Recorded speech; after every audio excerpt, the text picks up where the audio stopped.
ভেঙে ফেলা হচ্ছে ভারতীয় চলচ্চিত্র নির্মাতা ও সাহিত্যিক সত্যজিৎ রায়ের পূর্বপুরুষদের প্রাচীন বাড়ি। সম্প্রতি বেশ কয়েকটি গণমাধ্যমে এমন খবর প্রকাশিত হওয়ার পর শুরু হয় আলোচনা সমালোচনা।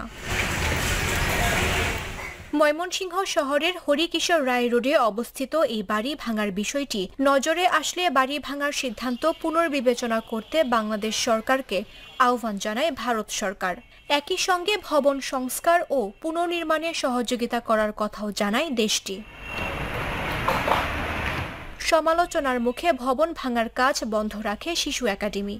এদিকে এ ঘটনার পর জেলা প্রশাসকের কার্যালয়ে নগরীর বিশিষ্টজনদের সঙ্গে জরুরি সভা করেন জেলা প্রশাসক।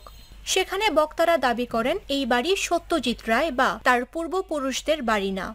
ইচ্ছাকৃতভাবে এই মিথ্যা তথ্য দিয়ে বাংলাদেশের ভাবমূর্তি ক্ষুণ্ণ করার জন্য এই তথ্য ছড়ানো হয়েছে। বিভ্রান্তিমূলক তথ্য প্রকাশ করায় ক্ষোভ প্রকাশ করেন তারা।